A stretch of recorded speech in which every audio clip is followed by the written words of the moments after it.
अस्सलाम वालेकुम and good morning internet. उम्मीद है आप सब खैरियत से होंगे।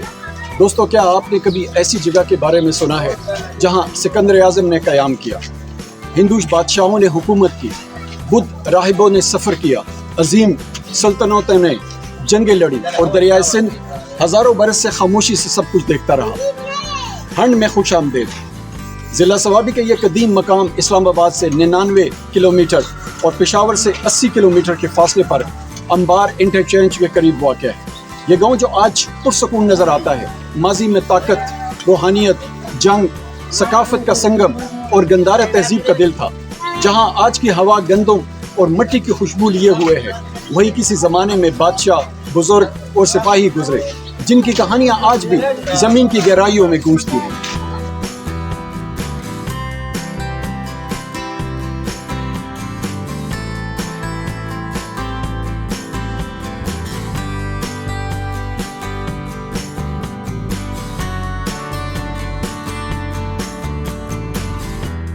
प्यारे दोस्तों, 327 कबल बसी में मकदूनिया का फातेह अलेक्जेंडर द ग्रेट, जिसे मशरक में सिकंदर आज़म के नाम से जाना जाता है, अपनी बरसगीर के मुहिम के दौरान यहाँ हंड पहुँचा। तारीखी दस्तावेज में जैसे कि आरियन, रेटेस्रोफस और ड्यूडरस इस बात की तस्दीक करते हैं कि सिकंदर ने दरियाए सिंध को अबूर करने के लिए हंड या इसके करीब कश्तियों का पुल तामीर करवाया, जो जनूबी एशिया की तारीख में कदीम तरीन दर्दशुदा दरियाफ्त पार करने के वाक़यात में से एक समझा जाता है। ये आमतौर पर माना जाता है कि सिकंदर ने यहाँ रात गुजारने के लिए क़याम किया और मुमकिना तौर पर अपनी 50,000 से ज़ायद फौज को मुनज़्ज़म किया, जिसके बाद वो मशरक़ की तरफ टेक्सला की तरफ रवाना हुआ, जो उस वक्त बादशाह अम्भी के ज़ेरे हुकूमत था। इसी वजह से हंड म्यूजियम में कायम यूनानी तर्ज का सुतून नमा यादगार को यादगार सिकंदर भी कहा जाता है, जो इसके अबूर और मुख्तसर क़याम की याद में तामीर की गई।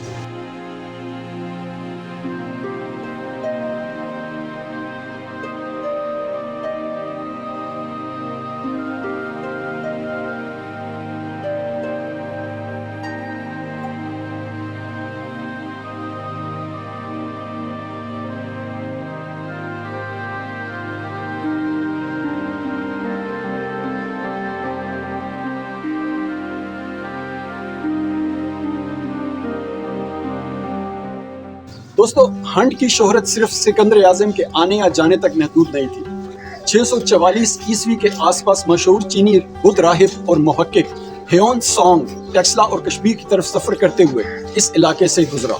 उसने यहाँ की आबादी, तर्ज तामीर और मजहबी रसूमात पर तफसीली मुशाहिदात कलमबंद किया। वो लिखता है कि यह इलाका अखरोट और केले जैसे फलदार दरख्तों से घिरा हुआ था और यहाँ के मकानात लकड़ी और तराशीदा पत्थरों से बने हुए थे, जो खुशहाली और तहजीब याफ्ता तमद्दुन का सबूत था। वो यहाँ मौजूद बुद्ध खानकाहों की बड़ी तादाद का भी जिक्र करता है, जो ज़वाल का शिकार थी, जो बुद्ध मत के रूहानी असर के खात्मे और हिंदू मत व इस्लाम के बतदरीज उरूज की निशानदेही थी।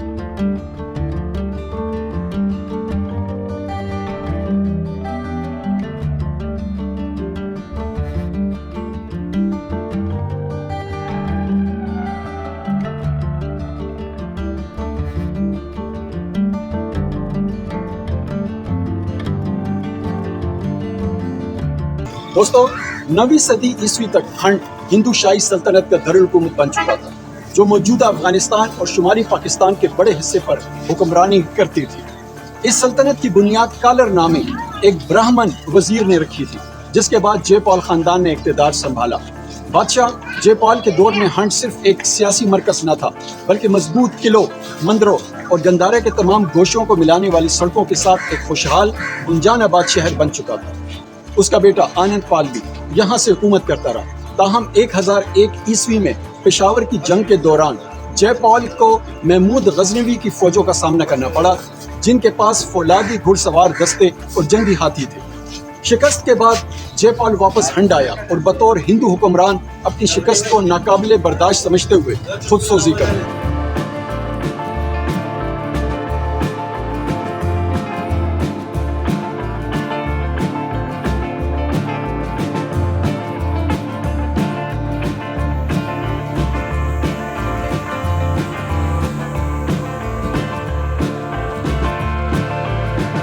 ये इलाका पहाड़ी नहीं बल्कि दरिया सिंध के किनारे एक खुला जरखेज मैदान था। जो फौजी नकलो हरकत के लिए मौजू था। शुमाल में वाक़ महाबन के पहाड़ कुछ हद तक कुदरती दिफा फराहम करते थे, मगर हंड की असल ताकत इसके मजबूत किला बंदियों और दरिया के दिफाई निज़ाम से आती थी।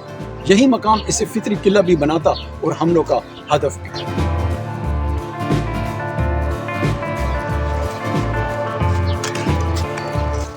दोस्तों, हंड में जुबानें वक्त के साथ बदलती रही। हिंदू शाही दौर में अशराफिया संस्कृत और इब्तदाई प्राकृत बोलते थे, जबकि अवाम गलबन मकामी हिंद आरियाई बोलियां इस्तेमाल करते थे। वस्ती एशिया और ईरान से मुसलमान फातिहीन के आने के बाद मजहबी और सरकारी तहरीरों में अरबी और फारसी ने पुरानी ज़बानों की जगह लेना शुरू की। बाद के अदवार में यहाँ मिलने वाले कतबे गजनवियों और मुगलों के दौर में फारसी जुबान की हुक्मरानी को जाहिर करते थे।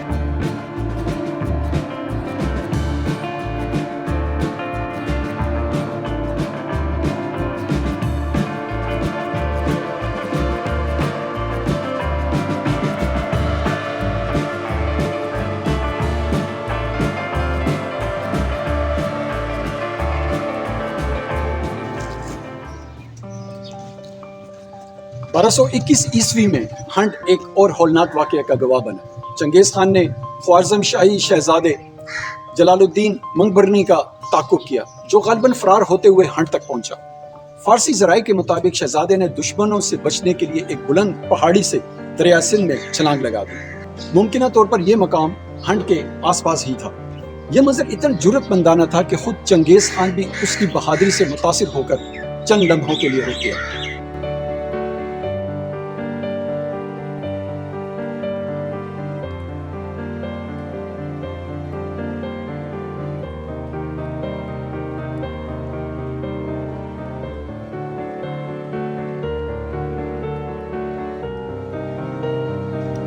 दोस्तों, सदियों तक हंड की स्ट्रेटेजिक अहमियत बरकरार रही।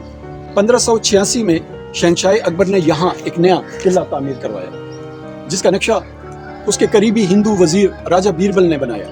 इस मुगल किले की दीवारें 3 किलोमीटर से ज्यादा पर मुहित थी। इसमें बुर्ज और तकरीबन 38 फुट गहरी खंदक भी शामिल थी। इसे यूसुफजई पश्तून कबाइल की निगरानी और दरिया सिंध की अहम गुजरगाह की हिफाजत के लिए बनाया गया। लेकिन आज इस किले के ज्यादातर आसार मिट चुके हैं। जो खंडरात अब बाकी हैं, उनमें पथरीली बुनियादें, दीवारें, कदीम बर्तन और गलियों के निशानात और ज्यादातर हिंदू शाही दौर के हैं, और जो 1996 से जारी माहिरीन आसार कदीमा की खुदाइयों के नतीजे में सामने आए।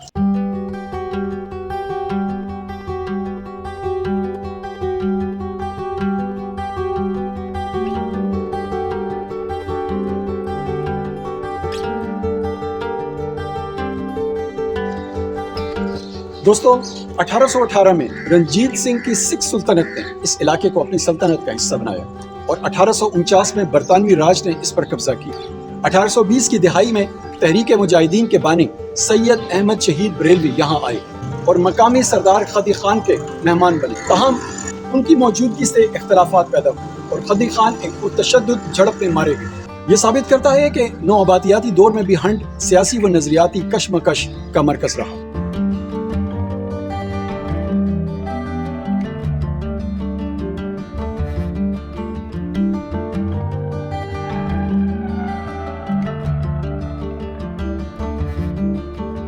दोस्तों, आज हंड म्यूजियम, जो मरकजी खंडरात से सिर्फ 300 मीटर के फासले पर वाक़या है, जदीद दौर और कदीम तारीख के दरमियान एक पुल की मानद है।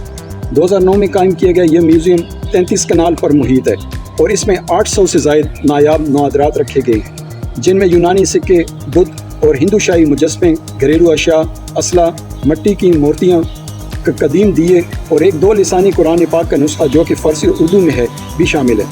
म्यूजियम में एक यूनानी तर्ज का सुकून भी मौजूद है, जिसे यादगार सिकंदर कहा जाता है, जो इसके दरियाई उबूर और मुमकिन क़याम की याद में नस्ब किया गया।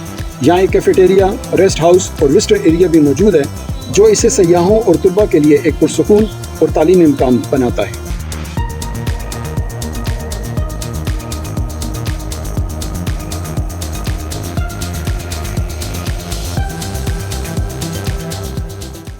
प्यारे दोस्तों, तो अगर आप समझते हैं कि बादशाहों, फातिहीन, राहिबों और शहीदों की कहानियां सिर्फ बंद अजायब घरों में दफन होती हैं, तो एक बार फिर सोचिए।